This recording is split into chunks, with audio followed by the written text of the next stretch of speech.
ಪುತ್ತೂರು ಶ್ರೀ ಮಹಾಲಿಂಗೇಶ್ವರ ದೇವಸ್ಥಾನದ ವರ್ಷಾವಧಿ ಜಾತ್ರೆಯ ಹಿನ್ನೆಲೆಯಲ್ಲಿ ಶಾಂತಿ ಮತ್ತು ಕಾನೂನು ಸುವ್ಯವಸ್ಥೆ ಕಾಪಾಡುವ ಹಿತದೃಷ್ಟಿಯಿಂದ ಪುತ್ತೂರು ನಗರ ಠಾಣೆಯ ವ್ಯಾಪ್ತಿಯಲ್ಲಿನ ಬಾರ್ ಮತ್ತು ವೈನ್ ಶಾಪ್ಗಳನ್ನು ಏಪ್ರಿಲ್ 17ರಂದು ಬೆಳಗ್ಗೆ 6 ಗಂಟೆಯಿಂದ ಏಪ್ರಿಲ್ 18ರಂದು ಬೆಳಗ್ಗೆ 6 ಗಂಟೆಯವರೆಗೆ ಮುಚ್ಚಲು ಹಾಗೂ ಈ ಸಮಯದಲ್ಲಿ ಎಲ್ಲ ರೀತಿಯ ಅಮಲು ಪದಾರ್ಥಗಳ ಮಾರಾಟ ಮಾಡದಂತೆ ಜಿಲ್ಲಾಧಿಕಾರಿ ದರ್ಶನ್ ಹೆಚ್ವಿ ಅವರು ಆದೇಶಿಸಿದ್ದಾರೆ.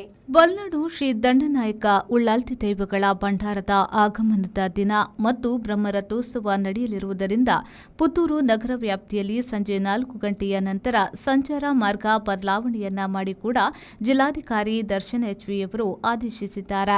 ಬಲ್ನಾಡು ಶ್ರೀ ದಂಡನಾಯಕ ಉಳ್ಳಾಲ್ತಿ ದೈವಗಳು ಮಾಮೂಲು ಪ್ರಕಾರ ಕಿರುವಾಳು ಬಪ್ಪಳಿಗೆಯಲ್ಲಿ ಬರುವಾಗ ಸಂಪ್ಯ ಕಡೆಯಿಂದ ಮಂಗಳೂರು ಕಬಕ ಕಡೆಗೆ ಹೋಗುವ ವಾಹನಗಳು ಅಶ್ವಿನಿ ಜಂಕ್ಷನ್, ದರ್ಬೆ ಜಂಕ್ಷನ್, ಬೆದ್ರಾಳ, ಸಾಲ್ಮರ, ಪಡೇಲ್ ಮೂಲಕ ಸಂಚರಿಸಬೇಕು.